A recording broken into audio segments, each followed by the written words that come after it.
Hello दोस्तों, जैसे आपको पता है हमूराबी टैबलेट एक इवेंट चला रही है exploring district courts of Maharashtra और इसी सिलसिले में आज मैं नासिक डिस्ट्रिक्ट कोर्ट में आया हूं और मेरे साथ एडवोकेट कमलेश सर हैं जो ट्रेजरर है Nashik district court bar association के। तो सर से हम बात करेंगे और जानकारी लेंगे कि क्रिमिनल साइड किस तरह से चलती है नासिक डिस्ट्रिक्ट कोर्ट में। तो सर सबसे पहले आपका बहुत बहुत धन्यवाद कि छुट्टी के दिन आपने हमें समय दिया इसके लिए। तो सर मैं ये पूछना चाहूँगा कि बेल एप्लीकेशन की क्या प्रक्रिया है, यहाँ पे कहाँ फाइल होता है, कैसे होता है वो? यहाँ पे रजिस्ट्री है, वहाँ पे बेल एप्लीकेशन इंस्टीट्यूट होते हैं।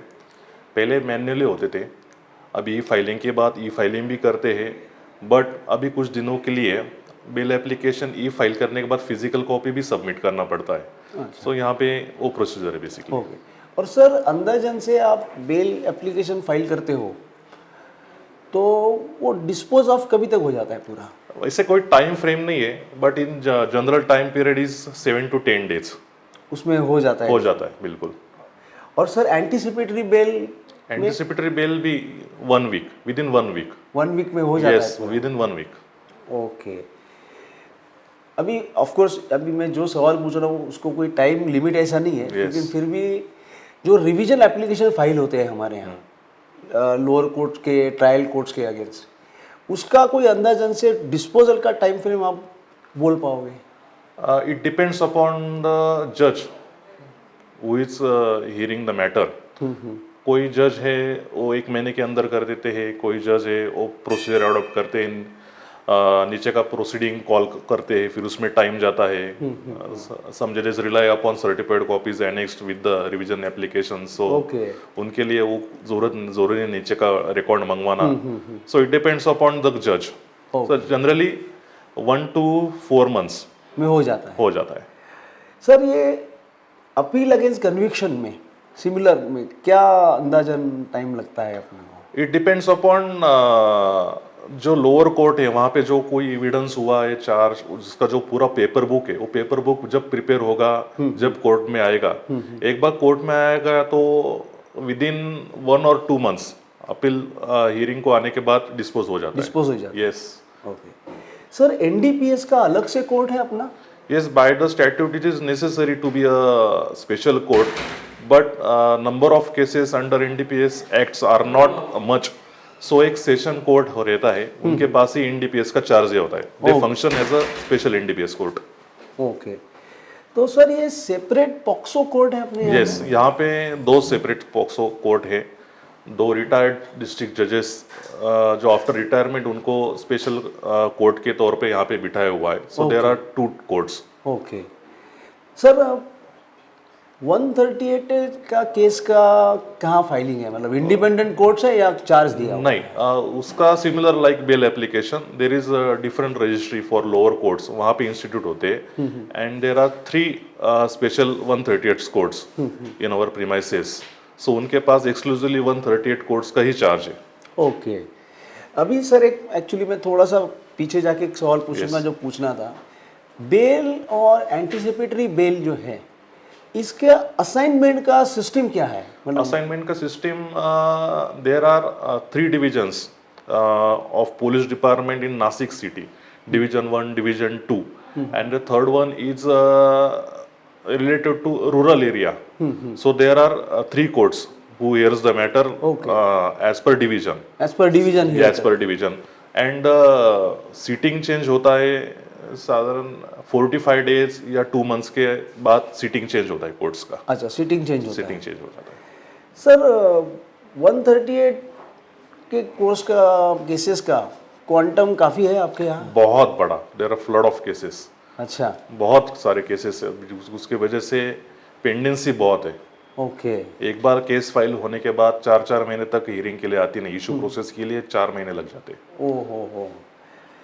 सर आइडेंटिकली ये डोमेस्टिक वायलेंस के केसेस का क्वांटम है यहाँ पे? यस, बहुत है, because what is general trend is going on कि जहाँ पे मैट्रिमोनियल डिस्प्यूट है वहाँ पे domestic violence 498 case, maintenance petition, ये सब फाइल हो जाते हैं। अच्छा। So ultimately the quantum is very much. दोनों का मतलब 498 और डीवी का? Yes.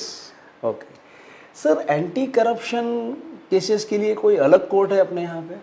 Same like NDPS, there should be a different court, but one of the session judge have been given charge of ACB court. Okay. And recently from couple of last years, anti-corruption police of Nasik is doing very well.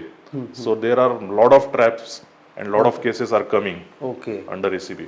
Okay sir, अभी ये पूछना चाहूँगा कि bail application, anticipatory revision, क्या ये English में कोई file कर सकता है यहाँ पे? इंग्लिश और मराठी दोनों में फाइल करते हैं। इंग्लिश में भी चलता है, मराठी में भी चलता है। Lawyers are comfortable with Marathi, जजेस are comfortable with Marathi, also they are comfortable with English. Okay, तो दोनों में, यस यस। और सर आर्ग्यूमेंट इंग्लिश में होता है या दोनों, in both languages. Both language? Yes. Okay, अभी ये मुझे पूछना था सर कि जब एविडेंस रिकॉर्ड होता है तो एविडेंस कौन से लैंग्वेज में रिकॉर्ड होता है?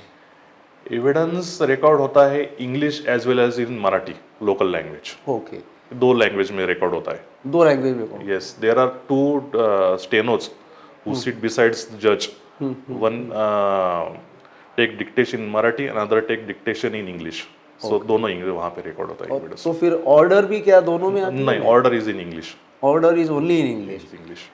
ओके, अभी ये सर पूछना चाहूँगा कि ऐसा मतलब कोई आपके यहाँ है कि कोई विटनेस होता है, मे बी उसको हिंदी, मराठी या इंग्लिश नहीं आती, कोई मतलब गुजरात से आया है या तमिलनाडु से कोई आया है, तो उस वक्त क्या कोई इंटरप्रेटर वगैरह यहाँ अवेलेबल होता है उसके लिए? ऐसे कोई स्पेशल इंटरप्रेटर नहीं है, दो there is a provision, so we have to find out the way. अच्छा, we have to. Okay sir, cyber crime का कहाँ रजिस्ट्रेशन होता है? साइबर क्राइम का यहाँ पे एक स्पेशल पुलिस स्टेशन है, साइबर पुलिस स्टेशन। ओके, वहाँ पे सारी एफआईआर वगैरह दर्ज होती है। और कोर्ट भी एक अलग से कोर्ट है जहाँ पे साइबर पुलिस स्टेशन के मैटर निकलते हैं। ओके, और सर ये पुलिस स्टेशन कहाँ है, कुछ बता पाओगे? मतलब लोकेशन वाइज नासिक में कहाँ है? नासिक में बहुत सारे पुलिस, लगभग 12 से 14 police station with in the city है, अलग अलग एरिया में। पंचवटी, सातपुर, भद्रकाली। ओके, और सर एक जेएमएफसी कोर्ट को कितने पुलिस स्टेशन के जुरिस्डिक्शन होते हैं? एक जेएमएफसी के पास एक पुलिस स्टेशन दिया हुआ है। सिर्फ जो सीजीएम साहब है उनके पास Sarkarwada police station as well as cyber police station का भी चार्ज है। अच्छा, ओके, तो एक लास्ट सवाल में आऊँगा, और जो मैं अभी रिसेंटली मेरे वीडियोस में मैंने इनकॉर्पोरेट किया है बिकॉज ऑफ ई फाइलिंग, तो आपके कुछ विचार रखिए कि ई फाइलिंग के बारे में क्या लग रहा है आपको? See, e filing is a need of time. अभी पेपरलेस होना बहुत ज़रूरी है। ये अभी पेपर रखने के लिए, रिकॉर्ड रखने के लिए जगह नहीं है, और to maintain court file is a very difficult thing, but on the same time infrastructure should be there. So ऊपर वालों ने बोल दिया ई कोर्ट फाइलिंग शुरू कर दो, बट उसके लिए एडवोकेट क्लर्क्स के लिए वर्कशॉप होने चाहिए कि फाइलिंग कैसे करना है। और there are some problems with the server and with that website. So कोई अर्जेंसी है फाइल करना है, लिमिटेशन सूट का जा रहा है, या इमीडिएटली बेल एप्लीकेशन फाइल करवाना, सर्वर का प्रॉब्लम आ रहा है, सो अल्टीमेटली लिटिगेंट सफर। सो ई फाइलिंग के लिए इंफ्रास्ट्रक्चर बहुत ज़रूरी है।